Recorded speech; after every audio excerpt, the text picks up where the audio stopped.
Hi, and welcome to At the Red Line podcast. My name's Alec Gonzalez. I'm a life coach and spiritual director for pastors and leaders. And I'm with Jessica Martin. I asked you just a second ago, what's the name of your organization? And I knew I wasn't going to remember. But why don't you tell us, why don't we start with your growing up, your childhood, where are you from, how many siblings, what was childhood like? Sure. So my name is Jessica Martin. As you mentioned before, I'm a professional astrologer. My website is jrmartinastro.com. If anybody out there is curious, I actually grew up in atheism, believe it or not. Oh, wow. Yeah. So my parents were atheists. And for those of you, many of your listeners may not have really been exposed to atheism in its truest form. I know when I talk to a lot of people in the Christian faith, there's a lot of misconception about what it actually is. And atheism, in distilled down into its rawest form, is belief is the actual enemy. If you can boil it down to that, because belief will lead you into things that go against your true nature oftentimes. So growing up in a situation where belief was the enemy, it really rubbed up against my natural nature because I'm very naturally very intuitive.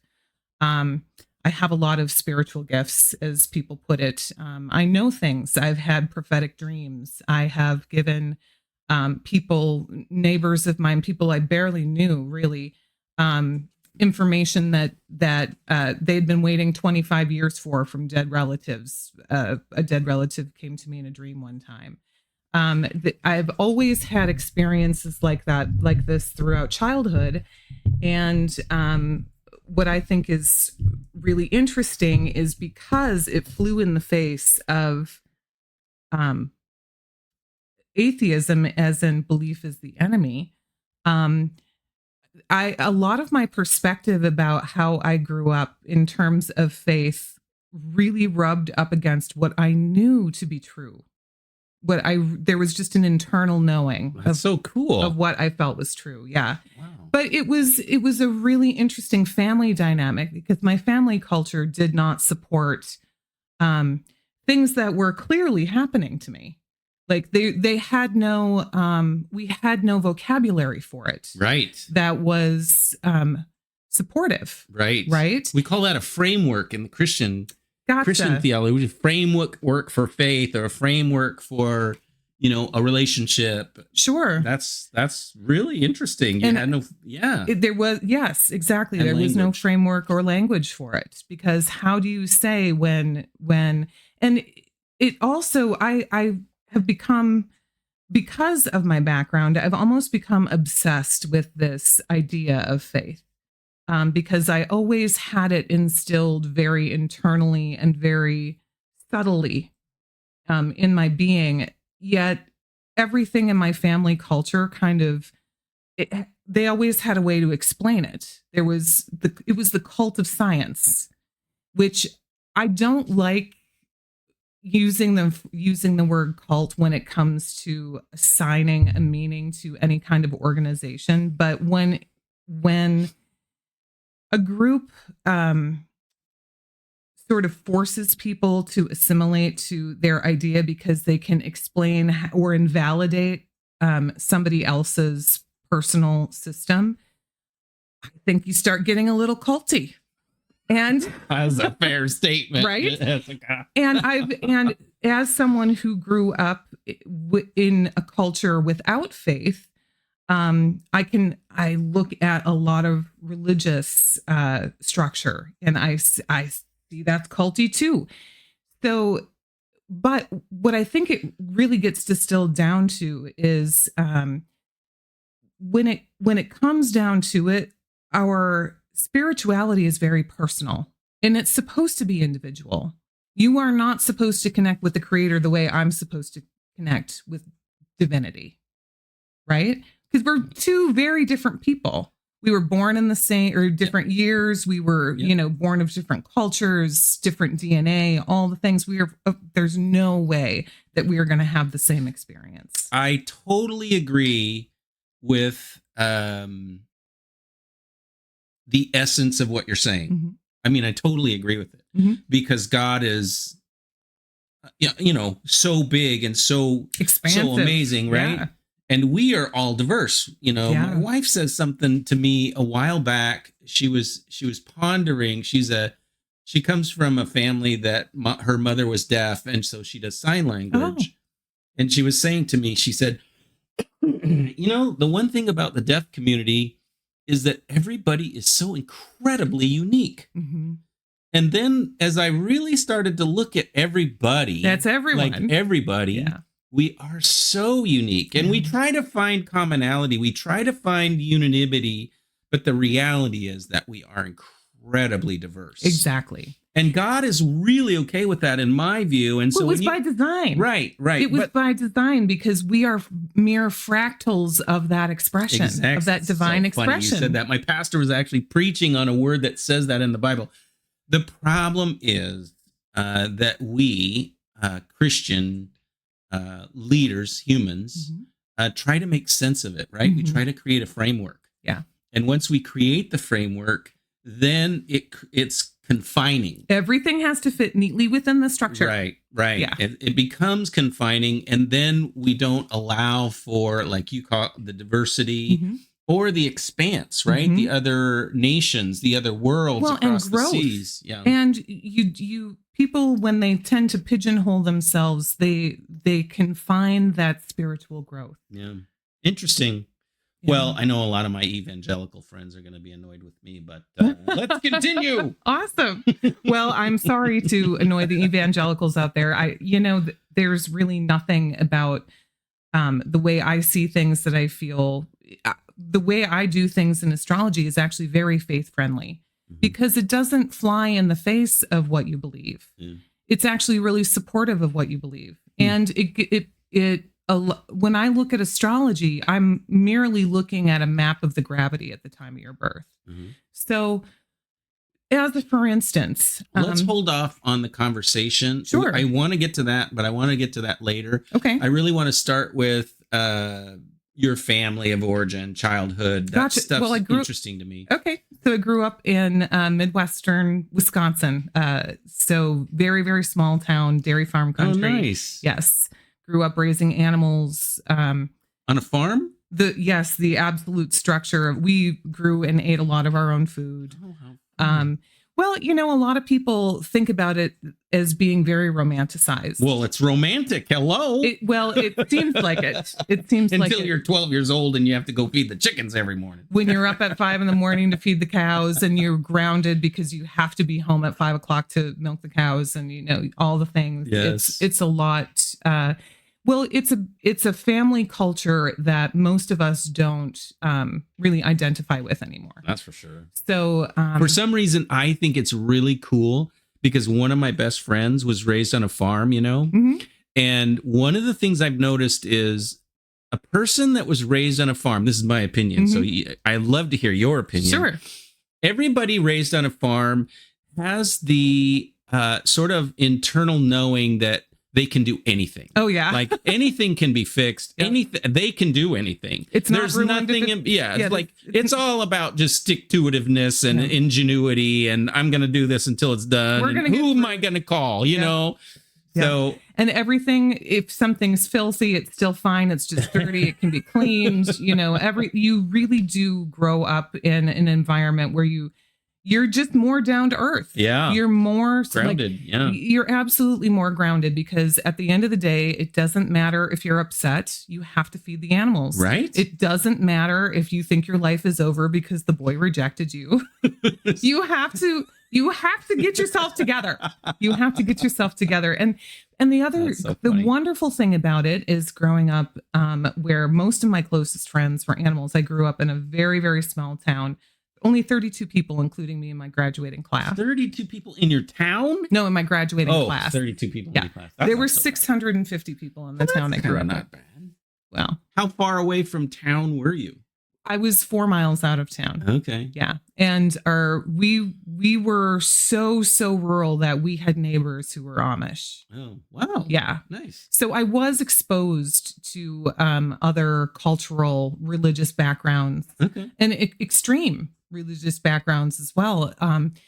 It was always something that it was always impressed upon us that that's for us to observe, but we would probably never understand it. Were you, I mean, in Wisconsin, in the middle of sort of middle America, Mhm. was your family or parents kind of looked down on because they were, atheists? I mean, I always It was thought that just atheists struggled to, fit in. well, not really. Honestly, we were questioned. I think that we were kind of kept at arm's length in our small community, which was primarily Catholic and Lutheran. Okay.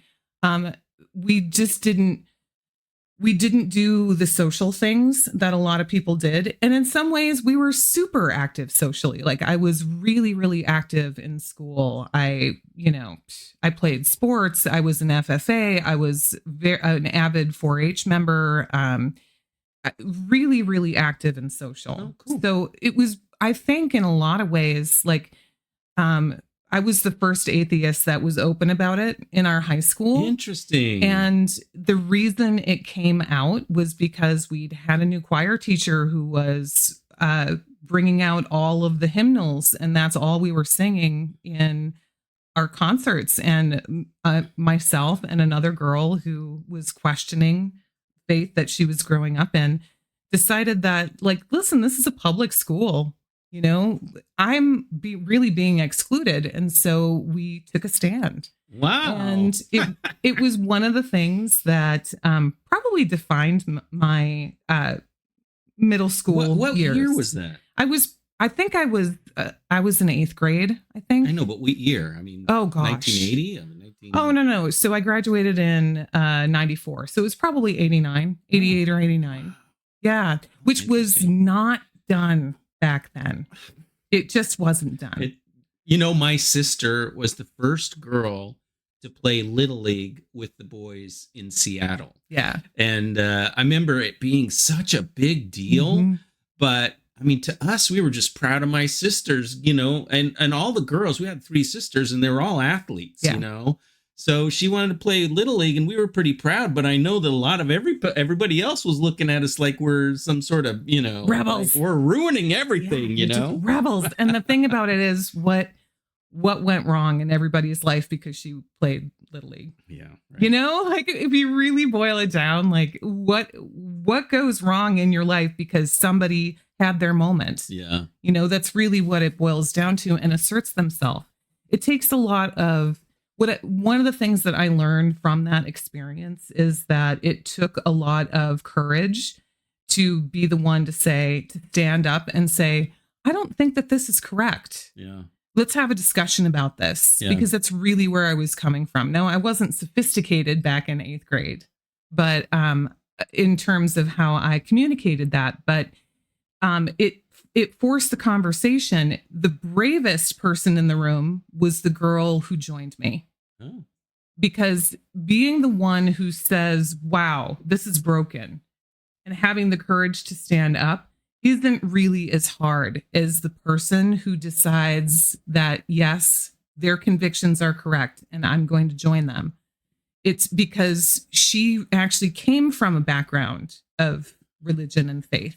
So for her to join me and say, no, according to our Constitution, we have to separate church and state, and state is the public school. So was I popular? No.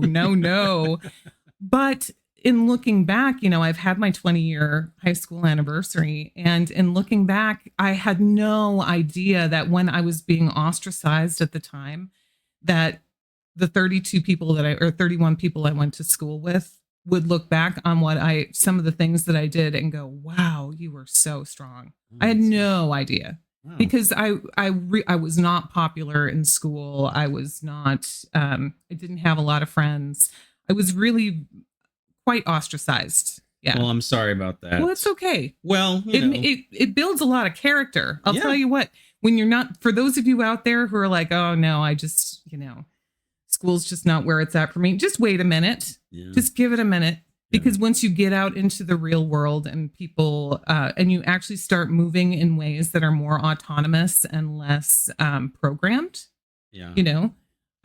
going through the school program can be really, really tough because your success is defined by fitting in.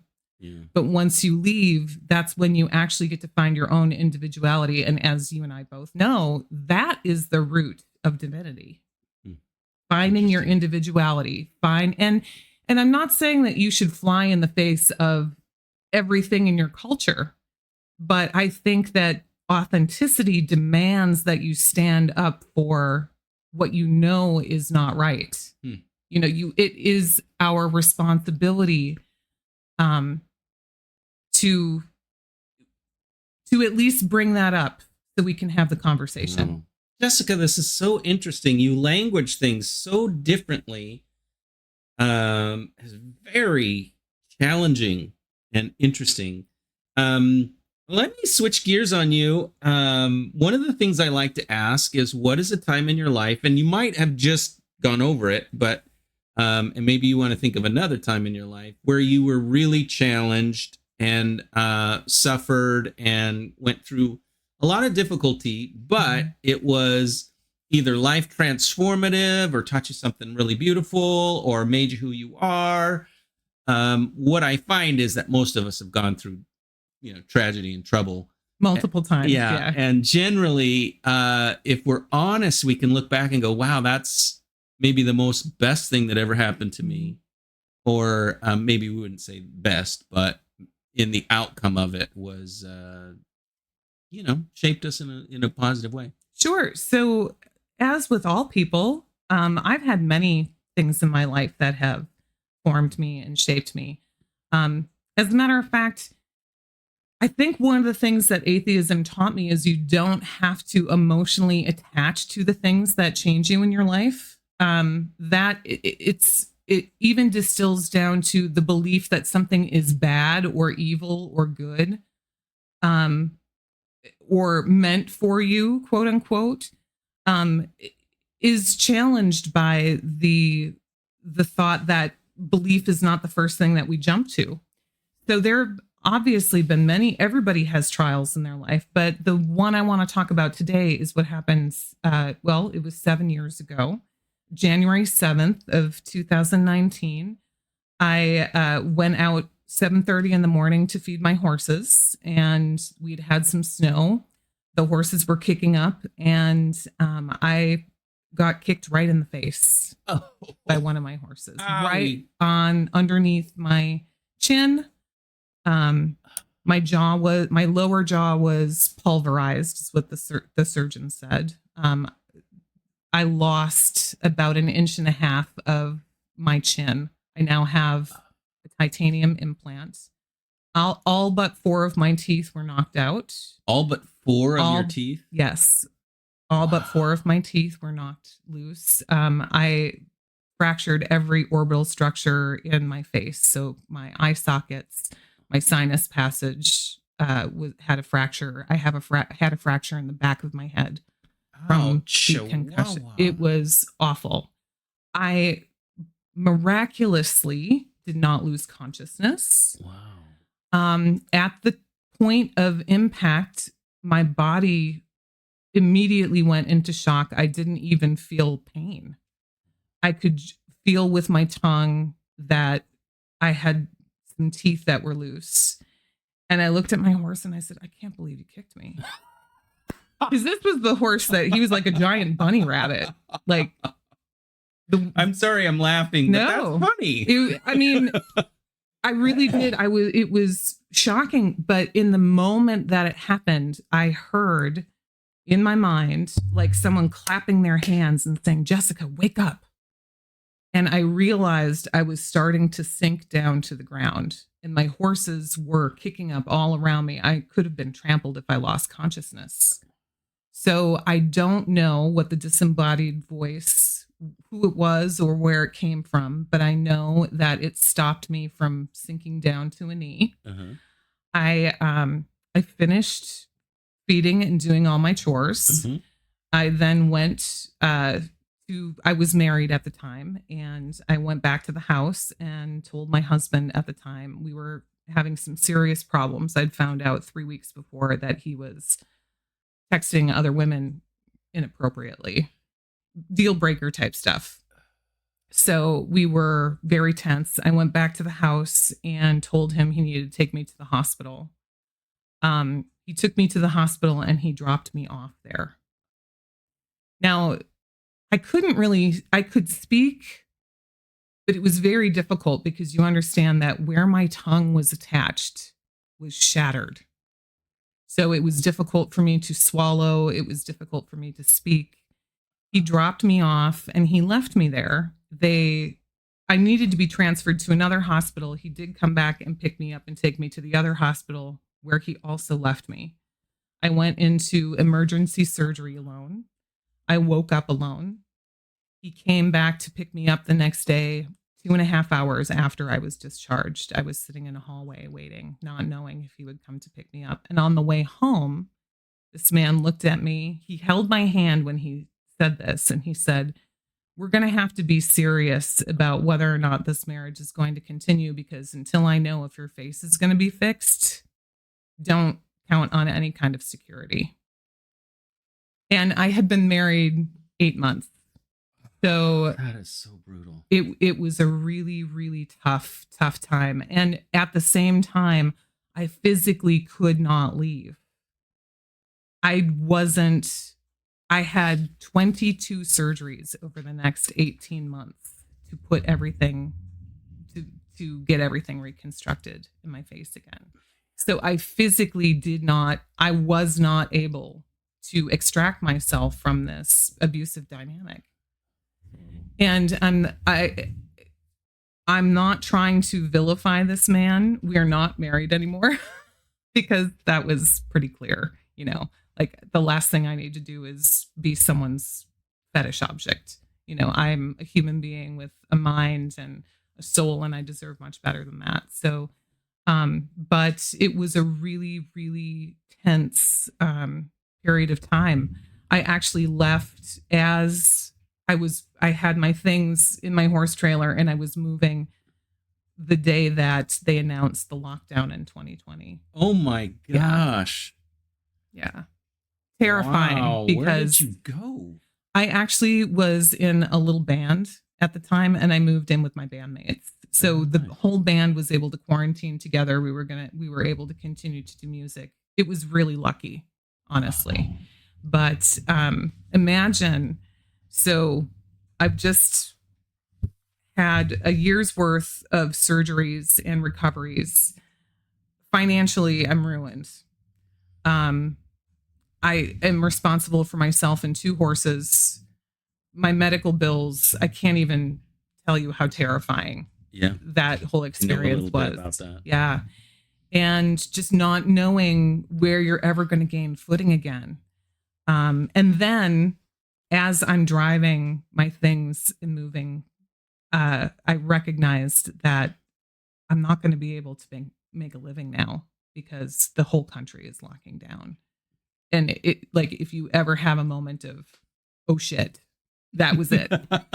That was it. Man. But what really brought me into, I remember I mentioned that I heard the hands clapping and someone telling me to wake up.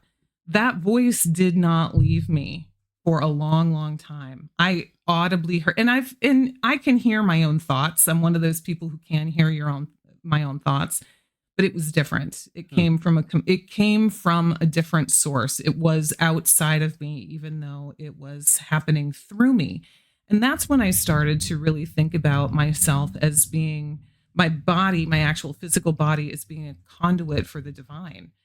And that's the approach I take to spirituality, is there is a spiritual element. It has to be. Yeah. And we don't work otherwise.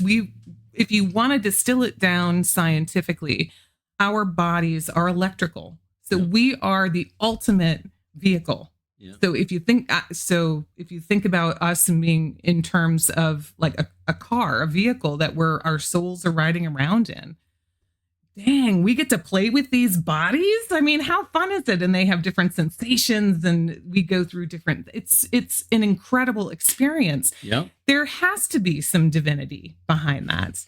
And then when you consider that we are all exactly who we're supposed to be. Yeah. Exactly who we're supposed to be. Jessica, this is so fun because, I mean, you're clearly like open and friendly and not I love combative. I love having conversations. But everything you say, everything you say fits into what, like we were talking about before, the framework of the Christian faith. Sure. And my understanding is the Holy Spirit speaks to everybody, and everybody has the ability to listen and hear from God. Yeah. It's part of the coaching. You know, I do life coaching, right? And one of the things about coaching is you ask people questions that you hope they don't know the answer to. And when they sit and think about the question, the Holy Spirit drops a little bit of information, kind of like that voice. So this is my framework for what's happening to you. Not that I'm trying to impugn it on you. I'm just telling you that's how I look at all this. Sure. And it's just so interesting.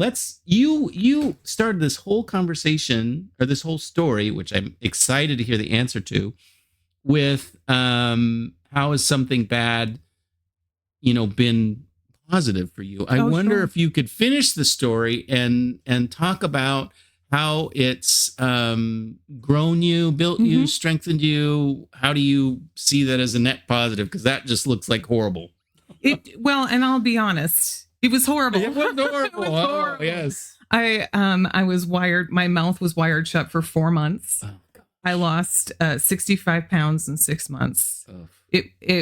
And I wasn't. I'm chubby now compared to what I was back then. I was emaciated by the time I was done because I just physically couldn't eat anything. Like oatmeal was a treat. I had to feed myself through a syringe. I learned how patient I was. Oh. I cannot stress this enough. I've never thought of myself as being a patient person, which I now recognize as being complete poppycock. I've always been a really patient person, but I never recognized how quiet and subtle my patience is. Wow. So that was a real gift. To say that an experience like that was a gift that's a lot. I'm not gonna go that far, but I have. Because I've left my heart open and because I didn't want to be the kind of person who became embittered, I chose to see the gifts that came through the experience. And that's a very different thing than saying that, what happened to me was the best thing that ever happened to me. No, it taught me the things that I really needed to know in order to have my best life after. And that is what I feel like I'm on the precipice of right now. Nice. So it has taken these 7 years. And a lot of times when I look at astrology, a lot of things cycle in 7 years.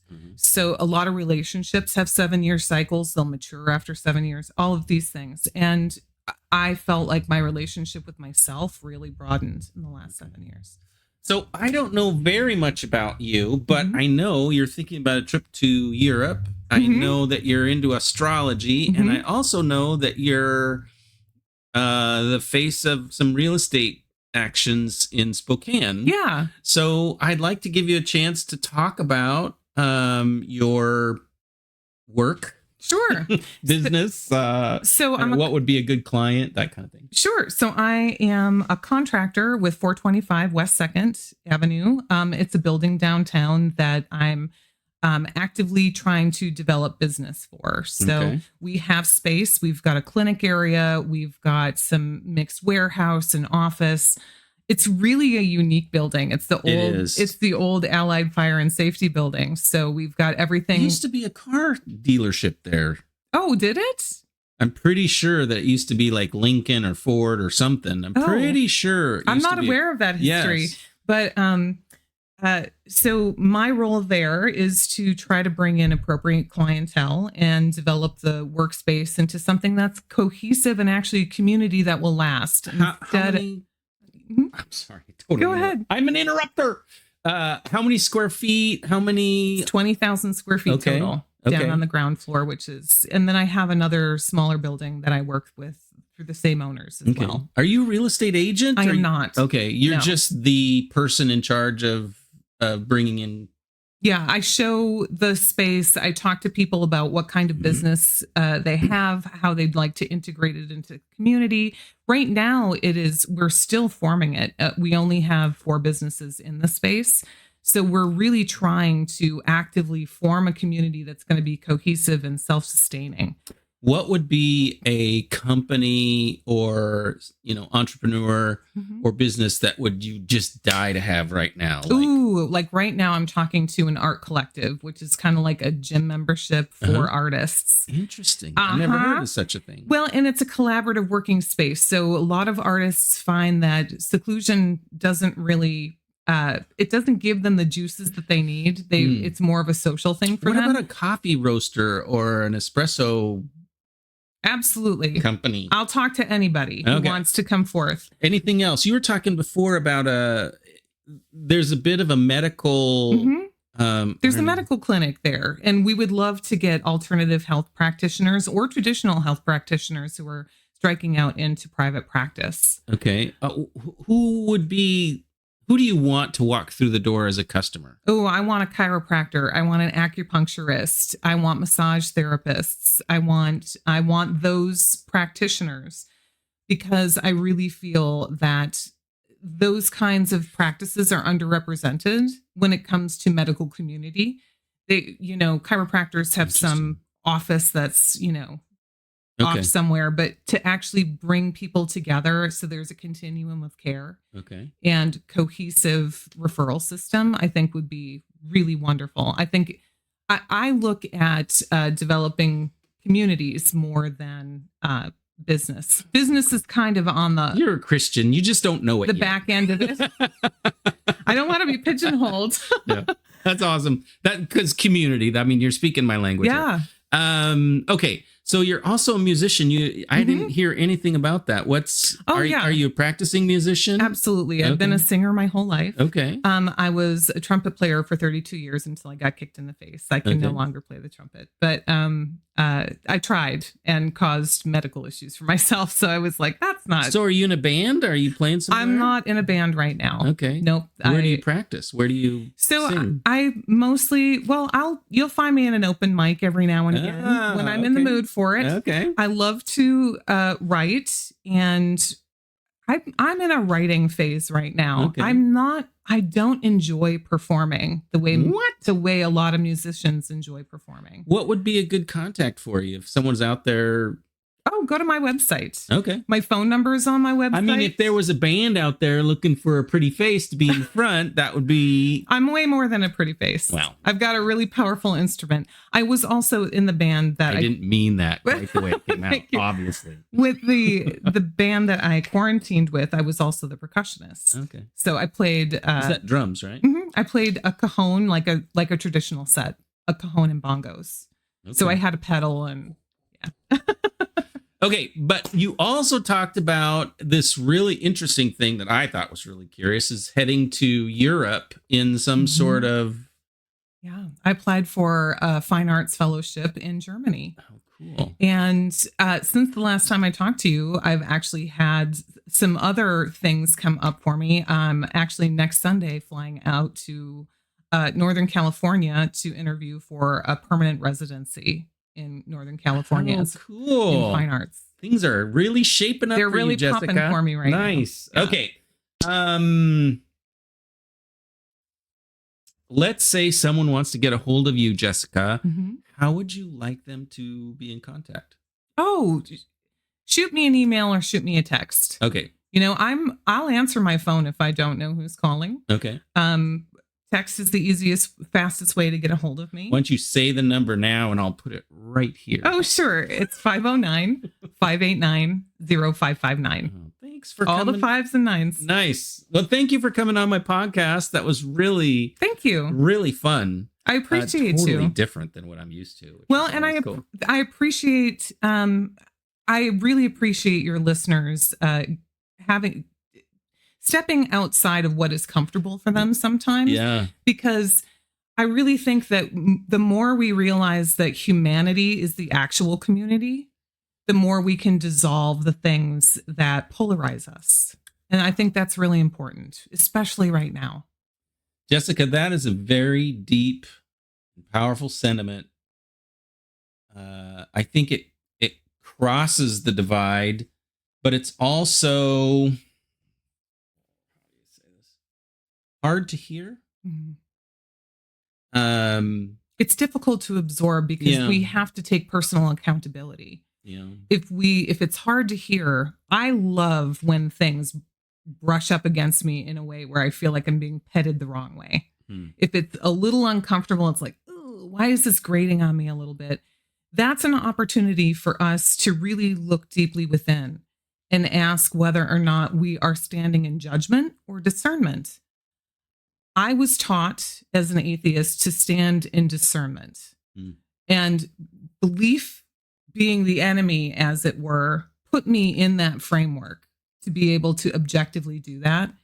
I choose to step out of it now and to step back into faith because for me personally, I understand that the transformation really has to come from within. Yeah. So in order to accept that your spirituality is personal, I have to accept that what is true for you is true for you.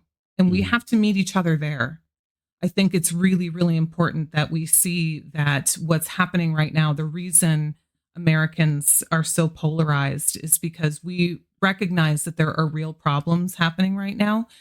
We just disagree on the solution or how to go. We may not even disagree on the solution. We disagree on how to approach it. And the language that we're using is offensive to each other. And that's only because we have different cultural backgrounds in terms of the framework that we come from.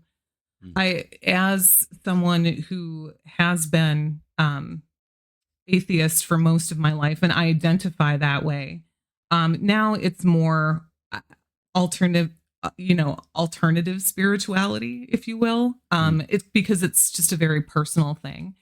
But I feel like, I've been on the outside and I've been that person that has said, if you see my heart, you'd know where I'm coming from. I'm here to try to see your heart. We don't have to use language to divide us. And that's all it is. So humanity is actually the community. And once we can start seeing each other as, brethren, that's where the real healing starts. I really resonate with what you're saying. And my language is just slightly different. And my desire to make an argument, partly because I'm an argumentative person. Gimme. I love to argue. Oh, me too. My Mars is in Gemini. I'll argue all day long. Yeah, I love a good fight.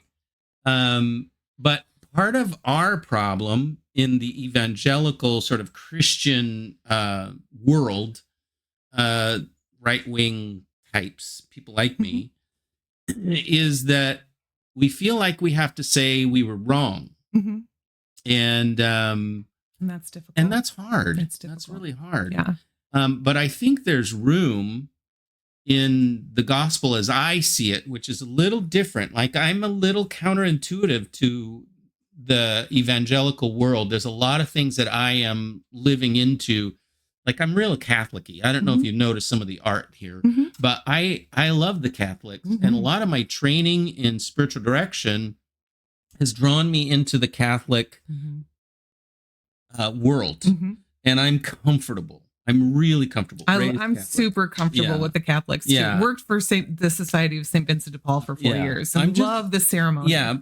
So your language and how you're talking, I just know that God is moving in you. Thank you. I understand that God is at work in your life. I try to leave myself open to be the conduit for the divine. Yeah. And how that plays out so that someday you'll recognize his name is Jesus. Will just be fun to watch, and I'm patient. But I'm in no hurry, like none at all. Like I love your spirit, and I love the way that God is moving in your life. Mm.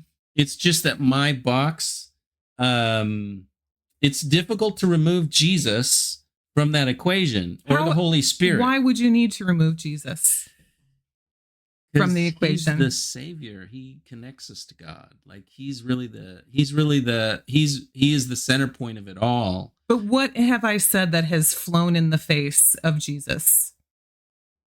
Nothing. Exactly. He's Nothing. none of my business. Yeah, nothing. I don't get into Bible quoting contests with nuns. Yeah. Jesus, because I don't have the framework, and I've done a lot of reading about Jesus. Man was on point. He was absolutely on point. Okay, let's end there. I'm not here to arm wrestle Jesus.